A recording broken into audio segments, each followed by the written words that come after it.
here. Very grateful, very excited to be meeting virtually with Eric Christiansen. Eric, thank you so much for joining me. Hey, Matt, excited to be here. Thanks for reaching out. I'm flattered that you want to talk. Yeah, Eric's been doing this for over 17 years or more now, and he's been the #1 unit sold real estate agent in West Vancouver for all of those years, and that's pretty darn impressive. And when we're lucky to have him, and I just want to jump right in and get going here. So, Well, Eric, I don't what? want to cut you off. So I've actually been a realtor for 30 years. It's been like for forever, but the 17 years has been the top sales. Oh, cool. Thanks for correcting me. I Oh, appreciate no that. problem. No problem. How did you get started in the industry? Like, what made you want to do it? So I was going to Cap College as a 19-year-old, 18-year-old, 19-year-old, and was playing basketball there. I had these aspirations of being a professional basketball player like every kid that does any sport. And after sort of a year, I realized I was partying way too much, and my skill set wasn't quite there to ever get paid to be a basketball player. So I quit Cap College, started working for my girlfriend's dad's buddy. So my girlfriend actually ended up becoming my wife. We met at Cap College, which was probably the best thing that came out of Cap College. And started working as a sales rep for a guy named Bill Callahan. Hmm. And one day we were driving around, his partner said to me, "Hey, you should become a realtor." And I'm like, "Oh, okay, realtor, sure." I never thought about it. And then the same day I was hanging out with a buddy who works with his dad. He's still a realtor. And he said, "Hey, you should become a realtor." So being as superstitious as I am, I thought, okay, this is someone sending me a message. I quickly ran out and took my real estate course. And that's how I became a realtor. I was 22 and when I got my license in 1990. And I haven't really looked back. Wonderful. That's very cool. Yeah, if you hear something once, you're like, oh, okay. You hear it over and over again. You're like, I should probably do something about Exactly. this. You have to take the message and take it. Yeah. Yeah, yeah, definitely. Why do you love what you do? What do you love about the industry? I mean, there's so many things, but really the main thing is we meet so many incredible people. You're helping them make a decision on their biggest asset they have, whether they're selling or buying. I'm flattered every time I win a listing, or if someone chooses me to buy a house. It's like I just think, wow, this is amazing. These people trust me with what a huge asset and what is their home. Mm-hmm. So yeah, those interactions and the friendships, like I do 90% of my business is in West Vancouver, and has been probably for the last 20 years of my 30-year career. And most of these people become my friends. I still talk to them all the time. I'll phone them up and say, "Hey, how's it going? What are you doing? How are your kids?" Like it's not even the business is done, and it's moved on to a friendship and a relationship, I love doing it. I get the same thrill when I win a listing or negotiate a sale for someone as I did when I was 22 years old.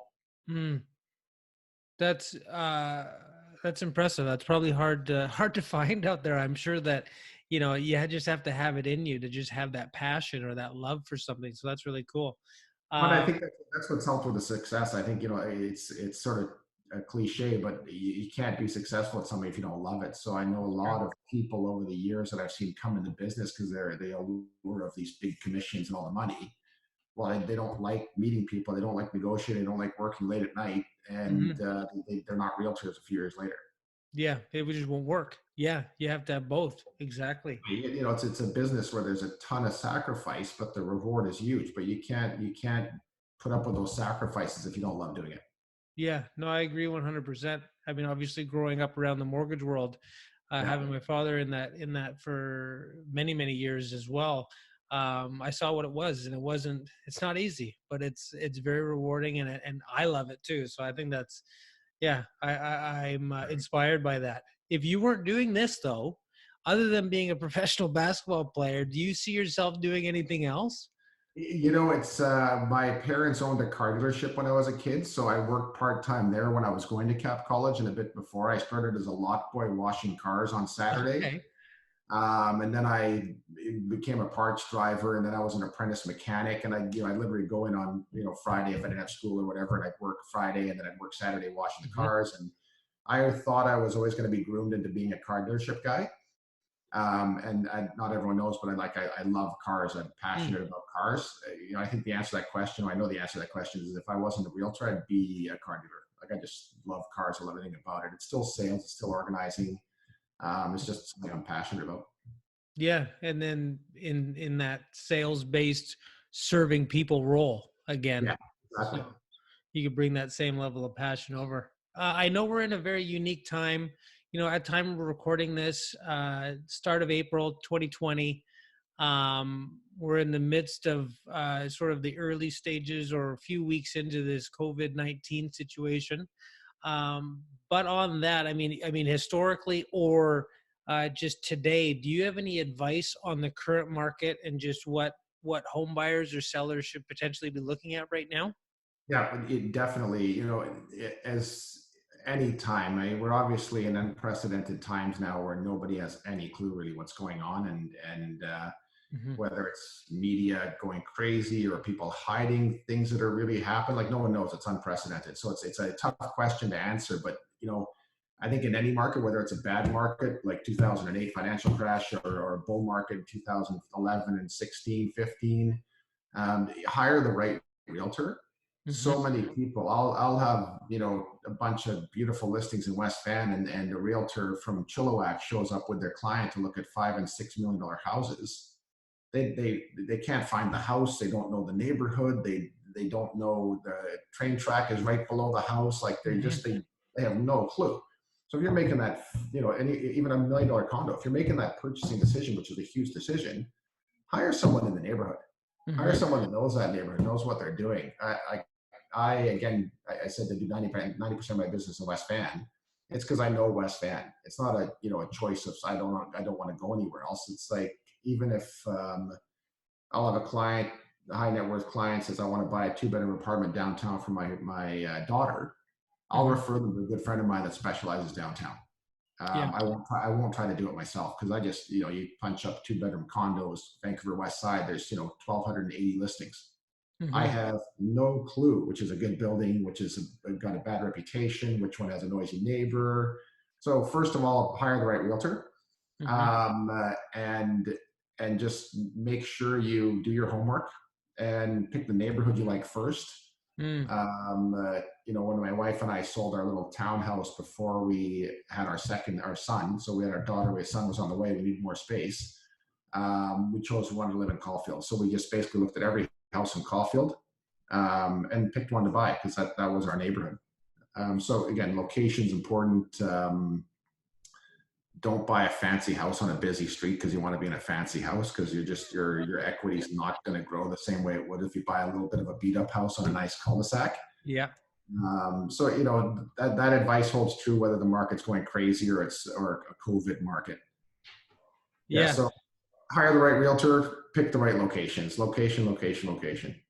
Yeah, no, that's nice you say that because that's what I always tell clients too. It's where do you want to be? Perfect. Number That's one. Yeah, because I think too many people just say, what can I purchase or what can yeah. I get into instead of where do you really want to be? Where do you see yourself? So I love that advice. I think that's great. I have a kind of an ad hoc question here of if you think of like, what would be the most memorable property that you've sold or helped the client purchase over the years? Oh man, there's so many. It's like it's impossible to pick one. You know what? I don't know. I can't even think of a list. I'd say anytime I negotiate an amazing deal for a client, whether it's a Yeah. seller or a buyer, that's a memorable moment. And Oh, so, cool. Okay. it would be really easy to say, okay, the $16 million house that I sold, it was amazing. But you know what? That sale was actually really easy, and the client just wanted the house, and we bought the house, and it was done. I could probably think of deals where I was negotiating for a buyer on a $1.2 million condo, and we got the condo. We won the bid against other people, and the kid family was crying. They were so happy. It's like that's more memorable. So Yeah, that's true. tough question. There's too many. There's too many memorable moments. Yeah, because you can truly, in certain situations, you can truly help and be of service. That's really cool.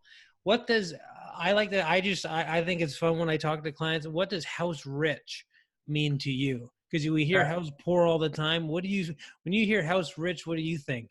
I think of two things. We're in an interesting world. So you always hear that house rich, cash poor term where I see a lot of people do it, and the same thing again. Society today is a bit strange in my mind. Like people don't save a lot of money, and they if I qualify for a $3 million mortgage, people are like pushing it. Man, I'm going to try to qualify for 3.2 because I really want that fancy house on whatever street. And I'm like, Mm-hmm. how about you back it off a bit, buy a less fancy house, and only have a $2 million mortgage because your lifestyle is going to be way better. So the house rich cash poor term is people that overextend themselves and get way too big a mortgage for. And again, you're a mortgage broker, so I'm sure you see this. Yes. I know when I was first starting out, I went to qualify for a mortgage, and they said, I wanted to borrow a couple $100,000 to buy a little townhouse. And they're like, oh, you qualify for $1 million mortgage. And I'm like, you've got to be kidding. Like, there's no way. So I got a $200,000 loan, had 75 grand down. We bought a townhouse for 275. Yeah, so that's the house rich cash poor, where people overextend themselves to, maybe they need a big house, which is different, but quite often it's for this sort of appeal of saying, hey, I've got a big fancy house and it's all I have all my friends over. And then the other one is my other thought on house rich. If you bought a house for $2 million in West Van, in 2010, that house probably got to a peak of probably $5 million. That's how crazy the market was. Mm-hmm. People might have put $1 million down and borrowed $1 million, fairly decent ratio for what I see for a lot of people purchasing. Suddenly they've got 3 million or 4 million in equity in their house. It's gone from 2 million to 4 or 5 million, and they start borrowing against it. Mm. So we're house rich with all this massive equity. They start borrowing against it. They go buy a place in Whistler. They go buy a fancy car, and now suddenly they're house rich. Market drops at $1 million mortgage, which is now a $3 million mortgage. The house is only worth 3.5, so they've got less equity than they started with 10 years ago. Mm-hmm. Right. So those are my two sort of thoughts on what do I think house rich is. What I'd really like to see is people that bought their house for $2 million, paid off their mortgage over the years, and now they have a $5 million asset that's $5 million in equity in their pocket that they can go use to, retire or have a better lifestyle. Yeah, not overextend. When I talk to clients, it's number one, it's what do you want to pay? Like, what's a comfortable budget? And then we can talk about what you can qualify for. But too many people go, what can I get into versus what should I get into? No, I think that's, again, really good insight there. Where would be the best place for clients to connect with you, to reach out and learn more about your service and just get your advice? Yeah, so my website's a great source if you're not comfortable phoning me directly, because I know a lot of people like to do a bit of research. Just go on my website. It's very intuitive, easy to use. It's not a frills trying to be a movie star website. It's very simple. I think you said you popped on there before we. I did, yeah. We'll include the link to everything below in the show notes in the videos and everything, so people can find you quite easily. Is there a phone number that you want to give out as well? I was going to say yes. Anytime you want to phone, I'm really good at answering my phone, and if I don't answer, I call back really quickly. If I don't call you back within a couple hours, something went wrong with TELUS and I didn't get the message, like I'm very quick at calling back. Perfect. And then also, I don't know if any other realtors are watching this. I'm more than happy to help with advice for young realtors, because I really didn't get any when I was new in the business. Thankfully for one of the partners in the company I first started, a guy named Max, when he's now passed away, he was helpful when I was really young. And then a realtor named John Jennings, who's a very successful West Van realtor. He helped out a lot when I was in my mid-20s and sort of escalated my business and got me in the right direction. So yeah, it's important, if you talk to mentors, feel free to call me, text me, let me know, I'm new in the business, I want some help, give me some idea, and I'm happy to talk. Awesome. Well, what's the number, Eric? I don't know if we said the number. 604-312-9999. Oh, cool. I like that one. Yeah, it's a friend of mine worked for TELUS back in the day, and I was with Rogers, and before you could switch phone numbers, and he phoned me, said, hey, I want you to switch to TELUS. I'm like, nah, I'm not switching. He says, I got this number for you if you switch. So I switched. That's a good story. I love that. Well, thanks again. Grateful to have you. I've learned a lot. I'm really, it's been a pleasure. And is there anything you want to leave us with, or you know what? Yeah, just happy to have been a part of it, Matthew. Really appreciate it. Good for you for doing this, and it's it got me to shave this morning and fix my hair. Yeah. My wife said, "Wow, what's going on?" Yeah, I was gonna laugh. We're all gonna have really long hair and beards at the end of this. So. No kidding. Thanks again. I appreciate All it. right. You take care, okay? Have a great day. Enjoy the time with the kids. Yeah, you too. Okay. Bye.